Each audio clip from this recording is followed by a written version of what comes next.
Coca-Cola, o Walmart, que são bens não discricionários, ou seja, bens que a gente necessita adquirir, né? Geralmente ele é uma espécie de refúgio, isso não estou vendo ele autoperformar em relação ao S&P. De qualquer forma, ainda o mercado americano aparenta uma certa fragilidade. Eu não esperaria uma reação tão iminente. Lembrando que, curiosamente, todo mundo apostando quando que terminaria essa perna de alta, né? E de onde viria esse sinal, né? E na nossa modelagem de price action, o sinal veio justamente no topo, no dia do topo. O Assim high low. como... exatamente. Depois eu vou abordar um pouquinho para aqueles que não é da família Quad. Se vocês se recordam, quando teve a reforma tributária do Trump, o S&P parabolizou. Se eu não me engano, isso foi no início de 2018. Parabolizar, galera, É, para quem não sabe, é subir muito. É quando o ativo está subindo tanto que está numa rota parabólica, digamos assim. exatamente.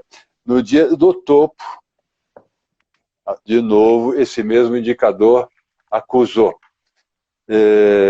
Mesmo nessa tendência de alta, nesse movimento impressionante do S&P, desde março até dia 3 de setembro, né, que inclusive coincidiam com a live nossa com o Rich, né, Uhum. o, o, naquele intervalo, numa dessas congestões que aconteceu no meio do caminho, de novo esse indicador acusou, mas desta vez resultou apenas em uma lateralização, né, que durou, eu vou falar um pouco de memória, 2 a 3 semanas no máximo, e aí ele deu continuidade.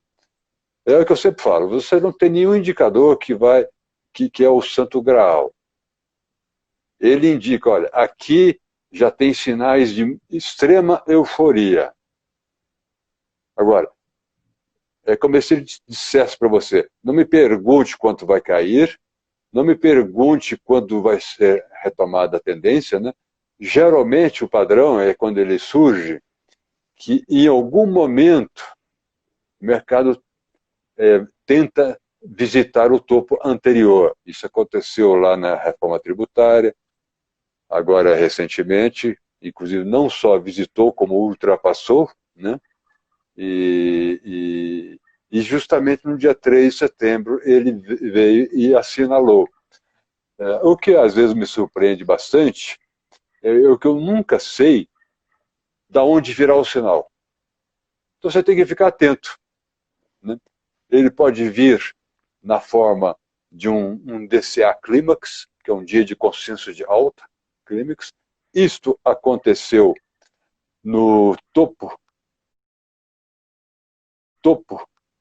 do Ibovespa no mês de maio de 2008, quando surgiu.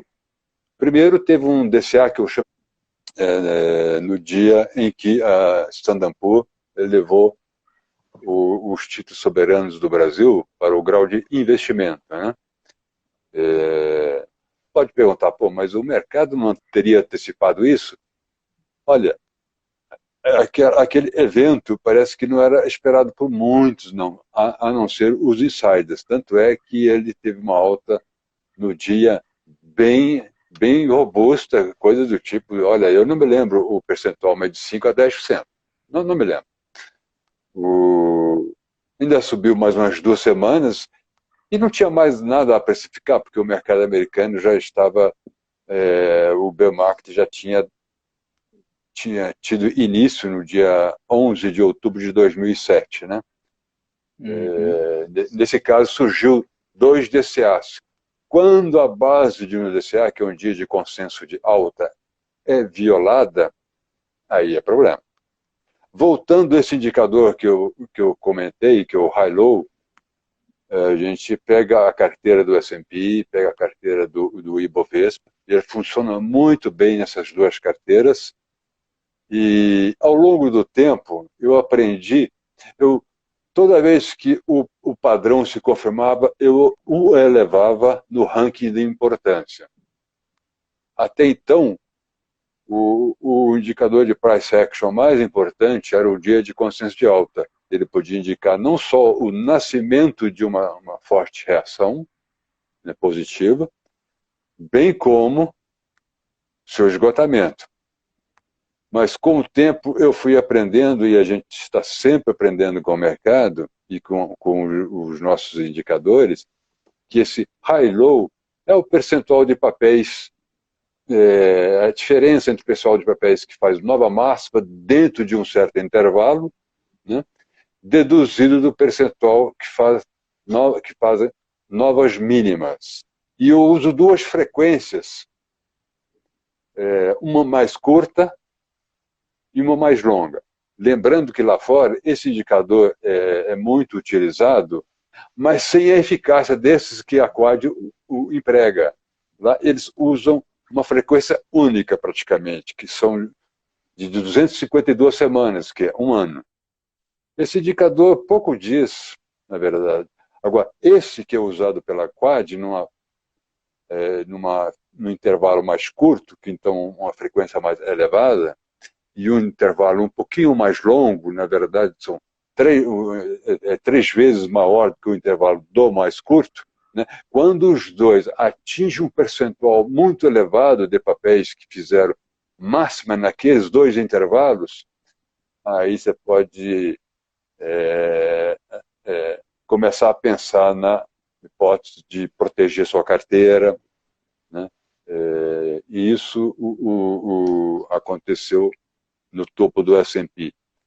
Uma coisa que chamou atenção também foi a gente sabe que o Banco Central, nosso Banco Central, ele não é completamente independente como é o Fed, né? O Fed pode falar coisas que o nosso Banco Central não pode. Então, está até assistindo uma live do professor Afonso Celso Pastore, em que ele comenta que o Banco Central segue a orientação, a mensagem transmitida pelo Ministério da Economia.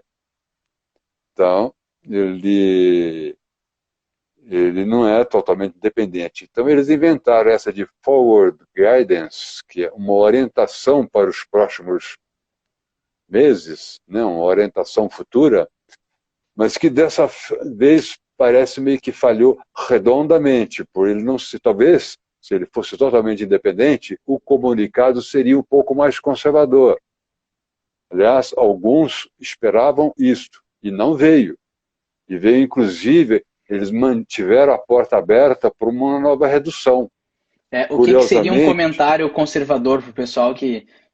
explica para o pessoal o que seria um comentário conservador. Seria um comentário subindo, né? O primeiro comentário seria no sentido que o espaço para novas quedas, se não esgotou, está esgotando. E vai prevalecer aí o risco fiscal que existe. Mas ele não deixou isso claro, pelo contrário, ele deixou a porta aberta para uma nova queda. Ocorre que, no dia 11, inclusive, por exemplo, o Tesouro Selic começou a gerar prejuízos, né? E o mercado definitivamente não comprou essa mensagem do Banco Central. O que acontece? O mercado, a curva curta da taxa de juros, aí eu vejo pelo mercado futuro do DI de um dia, a probabilidade acumulada de um aumento de 1 ponto percentual já está em 100%. Ou vai seja, ter mais de um... juros baixo, como está hoje, é difícil se sustentar, né, Gamboge? O mercado, ele está, na verdade, pedindo, olha, esse juro está baixo, ele tá é uma taxa desequilibrada. Essa é a mensagem. O que está precificado no mercado não tem que ser interpretado como uma predição. é apenas aquilo que está precificado. O mercado está dizendo, olha, não acreditei na sua orientação futura, ela está, vamos falar em bom português, ela está completamente furada fora da realidade, né? E aí gerou prejuízo no Tesouro Selic, enfim, o nosso risco fiscal se manifestou mais uma vez, quando não é na inclinação da curva da estrutura a termo das taxas, desde o início até aquelas taxas na maturidade, desde aquelas com pequeno vencimento até aquelas de 8, 9, 10 anos, ela tem mantido a sua inclinação, e essa inclinação está muito relacionada ao risco do país. Se você pega esse gráfico da inclinação ao longo do tempo, ou seja, pega o spread de um título de 8 anos em um ano, emitidos pelo Tesouro, e vai plotando isso ao longo do tempo. Desde com a eclosão da pandemia, essa curva empinou fortemente. Se você, neste intervalo, colar numa planilha Excel, por exemplo, o risco país, eles estão andando juntos. Então, é por causa que os economistas dizem que o risco fiscal pode aparecer no câmbio ou na inclinação dessa curva, desse spread. Não tem como fugir. No caso presente, está aparecendo os dois, né? Tá certo? Uhum. Por hora, o dólar já acalmou um pouco, né? Mas essa, vamos chamar de desmoralização da orientação futura do Bacen, é mais uma manifestação de que existe um problema que precisa ser atacado e o Banco Central tem que agir de acordo com. Né? Muito legal. E curiosamente, depois que o mercado venceu um tremendo de um obstáculo do 97.600, 97,6K, ou seja, 97.600, quando então esse nível era uma linha de Maginot, lembrando que ela foi vencida pelos alemães na Segunda Guerra Mundial, finalmente os bulls conseguiram rompê-la, como os alemães fizeram, e foi até os 105 mil pontos. Né? Desde então, o mercado perdeu totalmente o momentum, ou seja, a força, a inércia da alta, e nesse intervalo surgiram 3 DCBs, dias de consenso de baixa, né? O pessoal da COD sabe muito bem de que se trata, e além disso, 2 dias de dissensão. Dias de dissensão significa que há um embate entre um grande fluxo na compra, geralmente de grandes players, e um grande fluxo na compra. Na venda. Dizendo. Pode ser, na verdade, no presente caso, eu diria que é um grande fluxo na venda, possivelmente de grandes players, e um grande fluxo na compra, de tal modo que o mercado não sai muito do lugar. Esse grande fluxo na compra, eu suspeito que seja de pessoas físicas que, em rebanho, eles fazem diferença por um determinado tempo. Né? Então, às vezes, o smart money aproveitando para distribuir suas ações enquanto a sardinhada está toda querendo comprar e eles acham compradores. Eu, particularmente, não me lembro esses últimos 2 dias de dissensão, quem estava na ponta de compra. É só consultar as estatísticas, mas aqui não é o caso. Né? Mas ocorre que, nesta sexta-feira, surgiu o terceiro DCB. Muito volume, uma queda forte. O tal do high-low não atingiu aqueles níveis, se não me engano, foi uns 37%, o de frequência mais elevado, ou seja, com um prazo menor. Né? Agora, o DCB ele é um dia que eu chamo de dia singular. Né? Ele tem uma particularidade, ele não tem a mesma eficácia em transmitir a sua mensagem do que um DCA. Ele está sempre no ranking e agora esses high-lows se equipararam. Né? Os DCBs, eles são importantes quando eles violam um suporte. Ou seja, CCB não viola uma resistência, porque é queda, né? Tá certo? Quando eles violam o suporte, e particularmente, aí entra esse high-low, ele parece um ator que, numa peça de teatro, ele veste vários papéis. Quando ele é alto, num breakdown, aí ele está dizendo o seguinte: olha, turma, leve a sério esse breakdown. E nós, na sexta-feira, e sexta-feira é sempre um dia perigoso para fechar dessa forma, né? Eu não estou dizendo aqui que vai violar o suporte de 97,6 na segunda, né? Mas eu, por exemplo, se eu tivesse comprado, eu não estaria muito confortável. Nada impede que ele reaja um pouco, como tem reagido toda vez que ele toca nesse nível, lembrando que, desde quando ele ultrapassou os 9.000, nos 97.600, esse de sexta foi o pior fechamento. Né? Pode ser que na segunda-feira o setor financeiro, que pesa aí de 25% a 27%, agora não me recordo bem o percentual, faça uma recuperação, empreenda uma recuperação parcial, porque ele vem caindo bastante. Isso tem contribuído para que o Ibovespa tenha se enfraquecido. Né? Pode ser que, com tanta queda, ele ajude o Ibovespa a tentar se distanciar mais uma vez, mas com 3 DCBs e 2 DDs, isso me diz o seguinte: olha, tem uma muralha grande e os bears não estão brincando mais.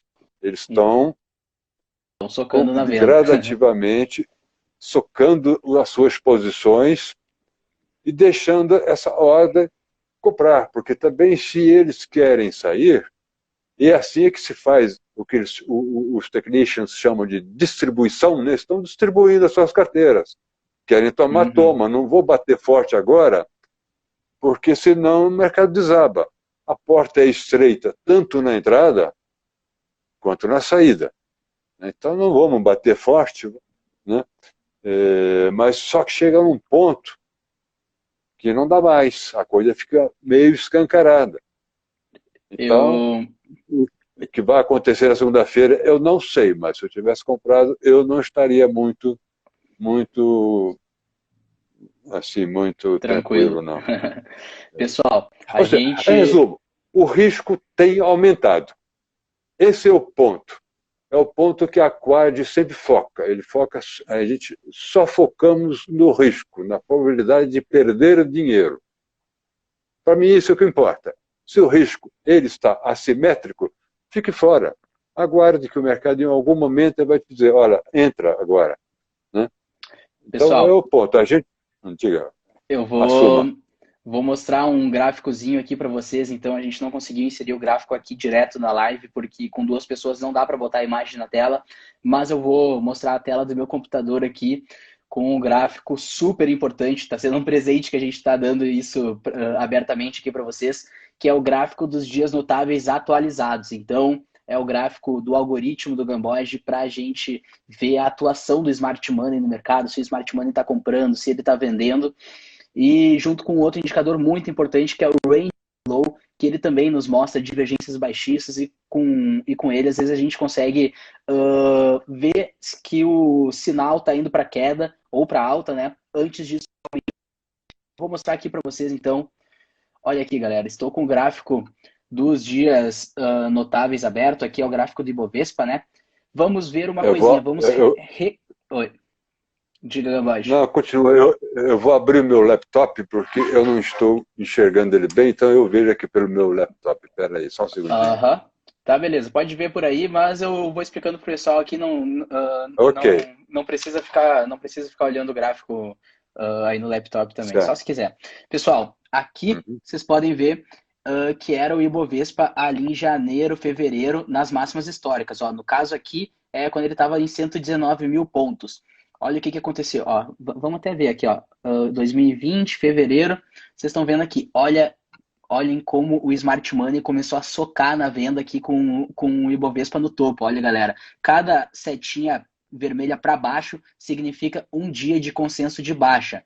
Então veio um dia de consenso de baixa, 2 dias, 3, 4 dias de consenso de baixa antes de vir realmente as grandes quedas do mercado. Depois deu mais dias de consenso de baixa ainda e aí o mercado caiu todo, né? Vocês podem ver que aqui, meio azulzinho, ó, a gente tem um outro indicador que é o indicador o high-low, né? E ele nos mostra quando o mercado está sobrecomprado, sobrevendido, quando já tem divergências baixistas.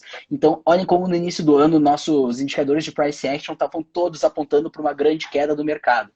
O Ibovespa estava aqui nas máximas, né? E olha só, o high-low ele já estava se deteriorando, já estava caindo enquanto o mercado estava Thiago, nas máximas. Oi. esse é o range high-low, é uma É o medida range de high-low, grau de desculpa. participação. Desculpa, eu falei high-low, né? É o range high-low, desculpa, pessoal. Então, vocês podem ver que o já estava totalmente deteriorado, né? Mercado nas máximas e o range high-low já despencando. Enquanto isso, nosso indicador que rastreia os passos do Smart Money mostrava que o Smart Money 119 mil pontos vendendo, 116 mil pontos vendendo, 118 mil pontos vendendo. Então eles aproveitaram aqui esse momento do Ibovespa para socar na venda e fizeram muito bem, né? Que veio uma queda absurda. Aí vocês veem que o mercado subiu de um jeito muito estranho até, porque normalmente logo no início de uma alta tem vários dias de consenso de alta que são a seta verde ascendente. Na verdade, o mercado nunca tinha subido nas últimas 2 décadas sem marcar dias de consenso de alta logo no início da tendência. Isso foi um fato extremamente raro. E a gente vê, enfim, olha só, teve o crash das bolsas, né? Chegamos no fundo em março. Aí subiu, subiu, subiu, subiu. Pode ver que não tinha nenhum dia de consenso de baixa aqui, né? Alguns dias de consenso de alta, outros dias de dissensão, que é a seta azulzinha. E até que chegou aqui, ó, no topo, 105 mil pontos, e voltou a aparecer a desgraça dos dias de consenso de baixa. Vocês podem ver, ó, 105 pontos, dia de consenso de baixa, o mercado caiu mais um pouquinho, big players, smart money socaram mais um dia na venda. Aqui, logo depois, socaram mais um dia na venda. E sexta-feira o smart money socou de novo com força na venda, pessoal. Que está se desenhando um cenário muito parecido no price action. Ó, o range high-low, vocês podem ver que ele já está se deteriorando, ó, como no início do ano. Ó. Range high-low, mercado no topo, range high-low já deteriorado. Então, mercado no topo, range high-low já deteriorado, né? E vários dias de consenso de baixa. Quer dizer que o mercado vai cair, galera? Não quer dizer. Não, ninguém, e a gente nem tá dizendo que acha que vai cair. O que a gente está mostrando é que, pelo menos pela dimensão price action e desses dois indicadores de price action, tá com um cenário bastante, com sinais bastante baixistas, digamos assim. Isso o investidor deve avaliar as demais dimensões e tudo mais, para daí sim ter a extração completa dos sinais do mercado, mas pelo menos por esses dois indicadores que são muito importantes do price action, que são os dias notáveis e o range high-low, a gente está vendo uma forte sinalização baixista aí no mercado. Mas também, enquanto a gente tem essa sinalização baixista, a gente tem um suporte muito forte aqui, né, pessoal? Que foi 2 dias de extensão esse suporte. Então aqui, ó, gravem bem, pessoal, 97.600 pontos. 97.600 pontos é onde está um grande suporte e ele tem muita força. Então aqui tem big players socando na venda, mas ao mesmo tempo a gente tem um grande suporte aqui bem forte. Então é uma briga bonita, tem gente vendendo, vai ter um suporte forte que vai ter gente comprando e realmente não sabemos o que pode acontecer aqui. Mas se por acaso vaza esse suporte, aí sim pode ser que o negócio fique um pouco mais feio para o nosso mercado. Mas vamos acompanhar. E lembrando que ninguém aqui está querendo fazer nenhuma previsão de nada. A gente só está focando nos sinais, só está mostrando o que alguns indicadores do price action estão apontando aí. Pessoal, vamos falar um pouco também sobre isso da gestão de risco, behaviorismo. Primeiramente, aqui um dos que estão assistindo a live até perguntaram quais indicadores behaviorista, qual a de usa. Então, Gambode, explica um pouco aí para o pessoal o que é o behaviorismo e qual a importância que tu enxerga no estudo do behaviorismo para aplicar ao mercado financeiro. Por que a Quad criou essa nova abordagem de investimentos? Tu criou, na verdade, né? Que é tão focada assim no behaviorismo. Qual é o poder? O que é o behaviorismo? Qual é o poder que tu acha para a gente compreender o mercado a partir de suas diretrizes? O behaviorismo, traduzindo, ele é um ramo da psicologia, né, que estuda o comportamento humano.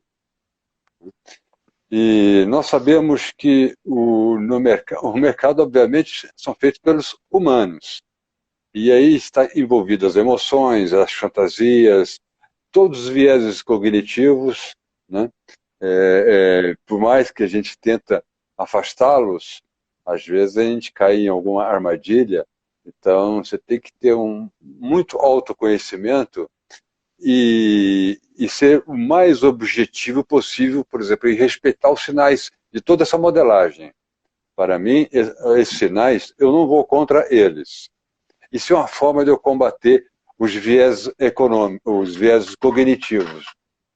Os viés cognitivos são aquelas inclinações do ser humano de tomar decisões que não são as melhores, né? Ele pode até achar que são. O pessoal normalmente diz: o mercado de ações não representa a economia. Isso está apenas parcialmente correto. E ele está correto porque tem um forte componente, às vezes ele se destaca mais em alguma ocasião, em outros tempos ele se destaca menos, que é o comportamento do investidor, né? Na Quad, eu diria que são 4 dimensões: valoração, sentimento. Obviamente, não precisa nem comentar que isso aqui é puro behaviorismo, né? Você quer verificar se o mercado está extremamente eufórico ou não. Price action, né? E temos os fundamentos econômicos.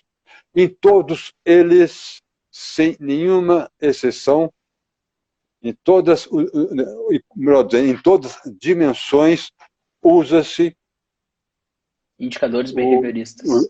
Indicadores behavioristas. O curioso é que, muito tempo atrás, eu li um artigo onde uma pessoa, um analista, criticava o behaviorismo, que era apenas um blá blá blá sem aplicação, né? E ainda assim, ele é considerado, né? O behaviorismo, por exemplo, nas universidades americanas, ele não é muito bem aceito, a não ser em Yale, onde o professor titular de economia, o Robert Shiller, que escreveu aquele livro, acho que foi em 2000 ou um pouco antes, Exuberância Irracional, que, se eu não me engano, é uma expressão do Greenspan em 96, tá?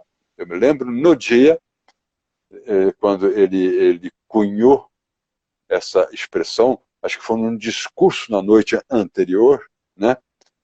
E ali eu vou desviar um pouquinho, até contar uma historinha, porque a gente aprende muito com esses pequenos detalhes, e a gente pode, eventualmente, às vezes, estando comprado, numa forte tendência de alta, e um tremorzinho te assustar e fazer com que aqueles com menos vivência abandonem uma posição que vai ser vencedora, né?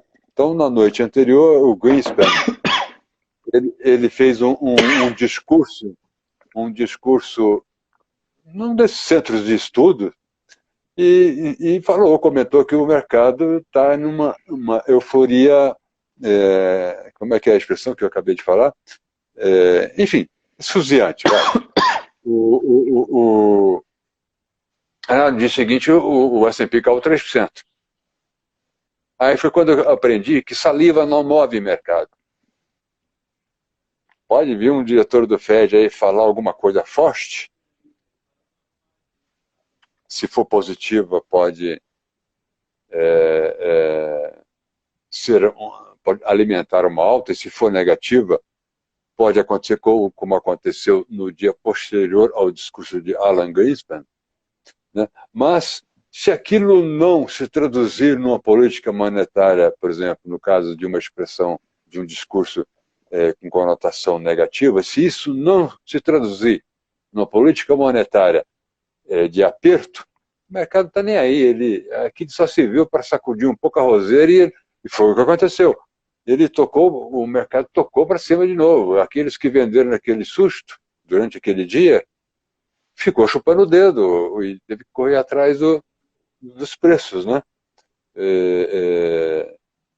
Então, esse tipo de vivência te caleja um pouco. Bom, Voltando vamos percorrer as dimensões. O modelo de valoração de longo prazo, ele é puramente perforista. Ele já foi explicado N vezes, mas não custa nada a gente falar 30 segundos sobre ele. Particularmente, ele vê o seguinte: os investidores finais estão muito ou pouco comprados em ações em relação a todas as suas alternativas. Quando ele está muito comprado, significa que o retorno no longo prazo não é apropriado, face ao risco. Ponto. Só isso. E é chancelado pela estatística. Vamos ao outro modelo que é utilizado, que é o múltiplo, que aconteceu em dezembro de 2019. Na verdade, vinha acontecendo um pouco antes. Lembram-se que em setembro o mercado deu uma sacudida lá fora e, obviamente, aqui. Até que aqui não sacudiu muito, mas também ficou dentro de uma congestão. A curva de rendimentos, você pode medi-la, o spread, ele chama de curva de rendimento, yield curve. Você pode pegar o spread da taxa de 10 anos, menos a de 2 anos, você pode pegar a taxa de 10 anos, menos os Fed Funds efetivos, cada um faz de um jeito, né? Mas naquele dia de setembro, que eu não me lembro exatamente qual foi o dia, todas as taxas de prazo mais longo estavam abaixo dos Fed Funds. Então, ela estava investida para baixo. Se você plotasse num gráfico, taxa de overnight, taxa T-bill 3 meses, 6 meses, 2 anos, ia decrescendo as taxas. Quanto mais longo prazo, menores as taxas. Menores as taxas.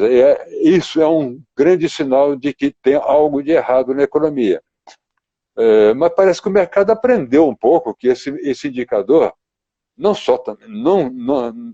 é infalível também, mas geralmente ele acerta. Ele tem um tempo de antecipação extremamente variável. Pode ser. Olha, pela minha experiência, não costuma ser inferior a um ano. Por exemplo, o bear market em 2007 nos Estados Unidos começou em outubro. A inversão da curva aconteceu no segundo semestre de 2006. Quase que um ano antes do topo. Né? Aí o código da internet é mais fácil você aprender. Então o pessoal lembrou. Olha, lá atrás, quando teve a última inversão da curva, ainda demorou um certo tempo. Aí a internet, para quem se debruça, pensa, reflete e tenta aprender com a história, verifica que esse indicador tem o que eu chamo de lead time, ou seja, ele antecipa com muita antecedência.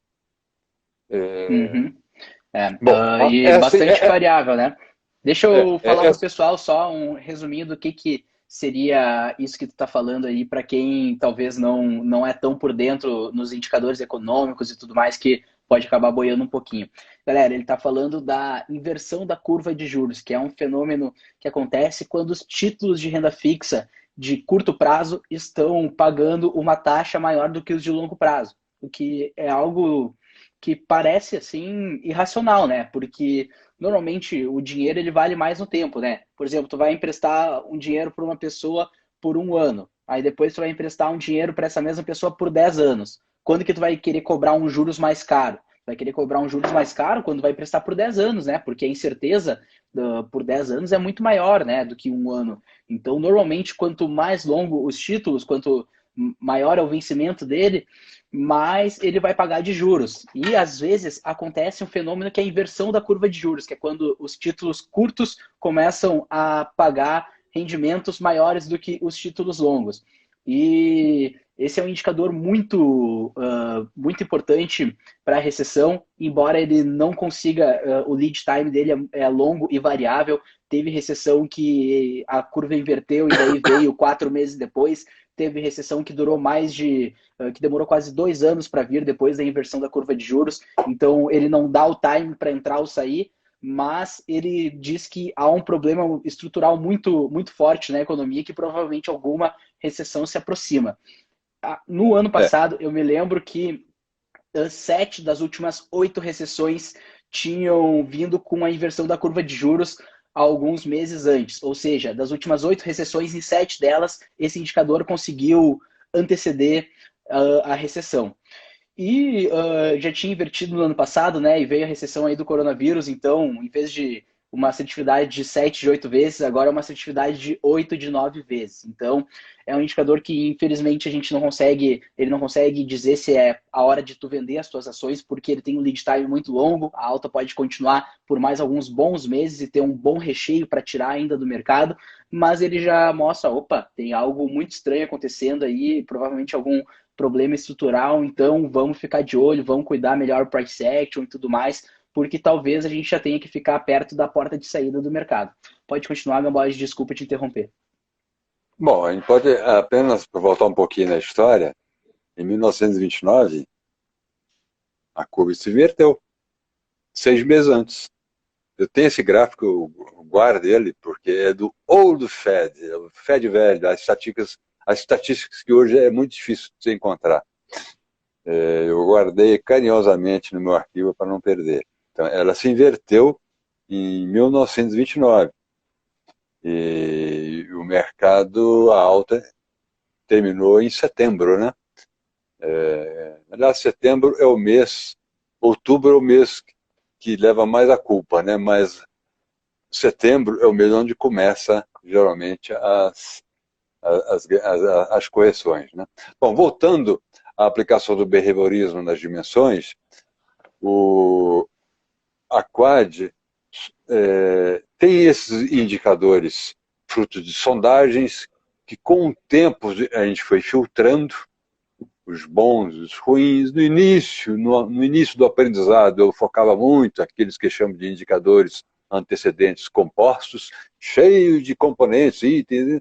Aí depois disso eu fui fatiando eles e analisando e vivenciando cada um deles e procurei me focar apenas naqueles que realmente têm alto poder de predição, né? Bom, então o behaviorismo ele está presente também na dimensão indicadores econômicos ou fundamentos econômicos, como queiram. Por exemplo, em expectativa. Mas não importa a minha expectativa nem a do Thiago. E o que importa é a expectativa predominante entre os investidores. É o que eu chamo de expectativa coletiva. E ela se reflete, por exemplo, no múltiplo, né? Ela se reflete, o múltiplo, neste caso, ele participa da dimensão valoração, né? Como eu não concluí, deixa eu só voltar de novo para a valoração, então, para caminhar para a dimensão fundamentos e mostrar onde entra o behaviorismo. O múltiplo, por exemplo, eu estava contando essa historinha do final de 2019, tivemos uma correção razoavelmente, quase que eles chamaram de bear market, porque atingiu, se não me engano, 18 a 19% de queda no S&P, né? E os gringos lá, 20% para eles é bear market, né? Eu não uso muito essa classificação. Bom, em resumo, o que estava acontecendo e que estava me incomodando muito naquela época, que a expectativa de lucros da carteira do S&P, ou seja, das empresas que compõem o S&P, não estavam saindo do lugar. O mercado estava subindo apenas pela expansão do múltiplo. Ora, o múltiplo, o que é? É a cotação do S&P dividido pelo seu lucro esperado nos próximos 12 meses. Então, o numerador é a cotação, o denominador é a expectativa coletiva dos lucros. Olha, se ele está aumentando e com a expectativa estagnada, olha, você só pode interpretar isso de uma forma. Olha, os investidores estão ficando muito otimistas. Não está tendo o respaldo dos lucros, que para mim, em termos de fundamento, é o principal indicador, é o principal driver do mercado, o principal fundamento do mercado. São lucros.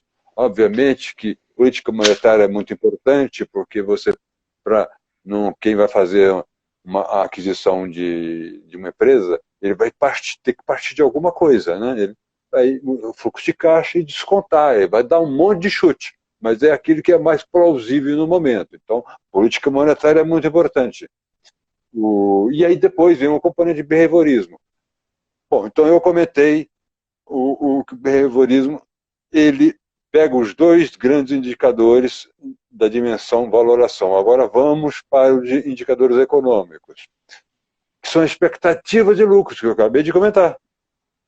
Eu não quero saber o lucro passado, o lucro de 12 meses. Então, por exemplo, a cada temporada de lucro, aí vem uma chuva de comentários, os lucros superaram o que estava precificado, o que estava nas planilhas dos analistas. Ora, isso aí é passado. O que importa é na frente, né? Então, tem uma temporada de lucro, por exemplo, a próxima vai vir do terceiro trimestre. Então, já no mês de outubro, está logo ali, vai começar a discussão, olha, superou essa expectativa. Olha, isso aí já está muito precificado. O que importa é de lá para frente, esqueça esse trimestre, se superou ou não, tem que saber qual a expectativa coletiva dos próximos 12 meses, porque o múltiplo é calculado com base em 12 meses, né? Assentimento, obviamente, é puro behaviorismo, né? Aliás, teve uma capa da Veja bem no topo, né? Para variar, né? Lembrando a gente ainda avisou aqui na Quad. Lembrando que a grande bolha que estourou em 1997 no Brasil teve uma capa da Veja 2 meses antes, que foi em 2008, quando estourou a bolha no Brasil, a revista Época foi até mais extravagante a capa, né? Não bastasse tantos outros sinais, ainda mais essa, né? Com forte presença de pessoas físicas, né? Qual a dimensão que falta aí? A price action. O price action. Acho que isso vai ser um pouquinho mais complicado a gente explicar o high-low. O high-low hoje não vai entrar muito detalhe. Bom, eu já defini. É o percentual de papéis que faz nova máxima e deduzido dos que fazem nova mínima, num determinado período, né? Ele é um indicador behaviorista. Basta você aprender um pouco de behaviorismo para ver e ver as estatísticas dele, o seu desempenho. Sempre que tem uma euforia, as duas frequências do high-low pontuam muito acima de seus respectivos defaults. Ou seja, eles têm um nível que, historicamente, quando o ultrapassa, ele gera uma mensagem. É o que a gente chama de default, né? Da mesma forma, nos fundos, fique atento quando esses dois high-lows mostrem um percentual muito negativo, muito abaixo do seu default, né? Ou seja, o que isso quer dizer? Caso, quer dizer que está sobrevendido. Grande parte dos papéis da carteira do Ibovespa, por exemplo, pode ser do S&P também, enfim, eles estão fazendo nova mínima, pontuando novas mínimas. Isso significa que historicamente, que ele está muito perto, está chegando perto do momento de uma contra-reação. Qual é o porte disso? Ele não sabe e nem nos diz. Geralmente, quando ele registra percentuais assim de cair o queixo, ela está muito próxima. Você pode, geralmente, num horizonte de uma semana no máximo, né? Para vocês terem uma ideia, lá em janeiro, final de janeiro de 2018, aqui foi registrado um high-low nas duas frequências muito elevado. E na imprensa tinha relatos de gestores tidos como de alto desempenho com perspectivas extremamente positivas. Se eu não me engano, o Ibovespa tinha atingido lá 80 mil pontos, e um deles me chamou a atenção, falando: não ficarei surpreso se atingir 140 mil pontos no final do ano. E o high-low lá dizendo: olha, tem muita euforia aí. Bom, veio uma correção de 20%. 3 dias antes do fundo, o high-low, um desses high-lows, ou dois, eu não me lembro bem, Inclusive, ultrapassaram bastante, foram muito negativos e caíram abaixo do default, né? E, curiosamente, as expectativas sobre os lucros da carteira do Ibovespa continuavam ascendentes. Então, foi uma correção intermediária, é o que eu chamo, um exemplo de too far, too fast, ou seja, o mercado descolou demais dos fundamentos. Então ele corrige. Bons, mas é que ele subiu muito, né? Ele distanciou. Os fundamentos indicam: ó, essa é a rota, uma inclinação positiva, mas se você distanciar muito dos fundamentos, haverá naturalmente uma correção que vai fazer com que o mercado orbite em torno dessa tendência de longo prazo, né? Beleza. Então, faltou alguma dimensão aí para mostrar como a gente aplica o behaviorismo? Acho que cobrimos mesmo, todas, não? E vocês viram então, pessoal, de forma bem resumida, isso, como o que levou o Gamboge a zerar as posições em Ibovespa lá no iníciozinho de 2018 e acabar, ele zerou praticamente no topo, e logo depois o mercado acho que passou uns 3 meses lateral até vir realmente uma grande queda. Eu não sei se chegou a 3 meses, não. Acho que um mês e meio. O mercado estava subindo bastante, o Gamboge conseguiu zerar bem ali no topo, aí o mercado ficou mais uns 2 meses lateral e aí depois despencou 20%. Então, o que as dimensões diziam nesse momento para o Gamboge zerar as posições em bolsa e conseguir recomprar depois mais embaixo? A dimensão dos indicadores econômicos, como ele disse, estavam boas, as expectativas de lucros continuavam subindo. Então, por que o Gamboge vendeu? Justamente porque a dimensão do price action e a dimensão do sentimento deram um sinal de alerta. Então, o price action, o high-low estourou o default, ele passou da linha tracejada ali que a gente traça como normal, ou seja, ele deu um sinal de alerta mostrando que havia muita euforia no mercado, que quase todas as ações do índice Bovespa estavam fazendo novas máximas, e normalmente quando todas elas junto, depois de uma tendência que já está, depois de uma tendência de alta que ela já vem há bastante tempo, ó. Então vem a tendência de alta há bastante tempo, e aí depois todas as ações decidem engrenar numa alta maior ainda. Isso normalmente é excesso de euforia, high-low marcou ali, normalmente vem correção na frente. Então isso, o price action deu esse sinal de correção, e aí o Gamboge viu que tinha um gestor muito renomado, conhecido aí nas mídias sociais e tal, que estava fazendo uma projeção mirabolante do Ibovespa. O Ibovespa em 80 mil pontos, e o cara estava falando que achava que podia chegar em 140 mil pontos. Então é dimensão sentimento mostrando, cara, tá com muita euforia aí.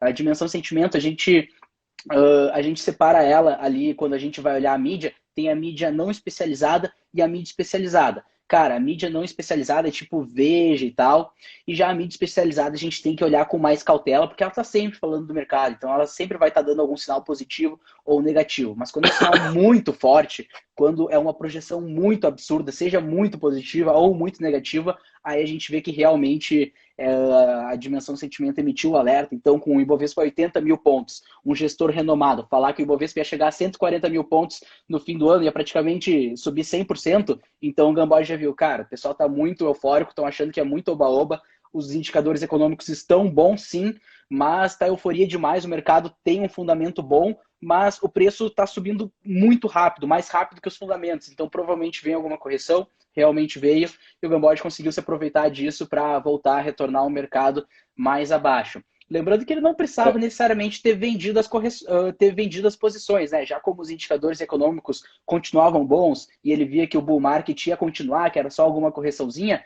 ele poderia ter feito alguma outra coisa diferente. Por exemplo, numa situação dessas, a gente da Quad, a gente pode simplesmente, vamos vender parte da carteira, então vamos diminuir a posição de 100% para 50% em bolsa e comprar um segurinho de carteira ali também, é uma possibilidade. Então, existem várias formas da gente acabar identificando esses sinais de correção e ajustar a nossa exposição para diminuir as perdas ou até se beneficiar desse movimento. Deixa eu só adicionar 2 comentários a respeito desse evento. Na verdade, Não foi apenas o fato de um gestor que estava com muito destaque na mídia, estava se destacando bastante, tive que fazer uma continha antes. Então, eu peguei a projeção de 140,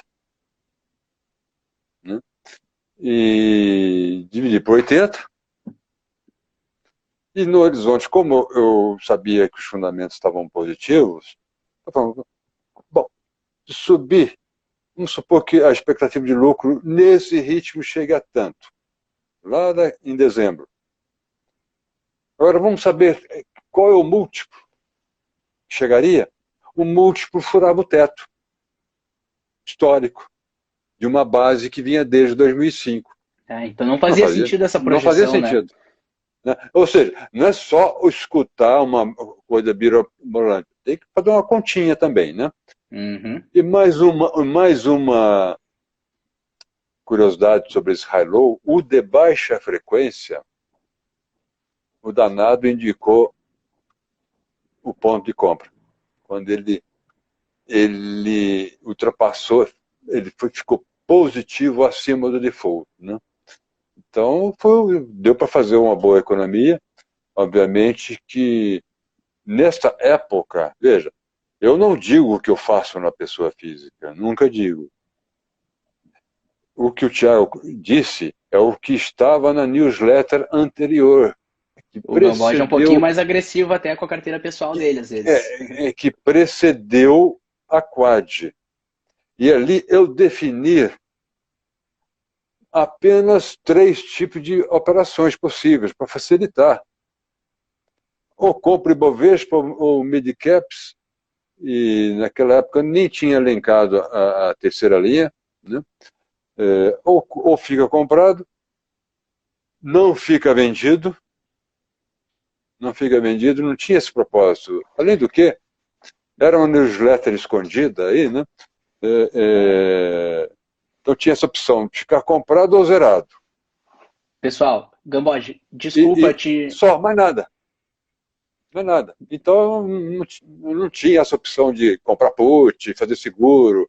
Né? Então, eu me amarrei um pouco nessa newsletter, até porque eram poucos frequentadores e eu escrevia quase que para mim mesmo, né? Uhum. Show de bola. Pessoal, tá fechando 1 horinha de live aqui e o Instagram ele não permite mais do que 1 hora de live, então a gente vai ter que se despedir de vocês agora. Espero que tenham gostado desse papo aí, acho que foi bem legal. O Fábio tá perguntando, e agora em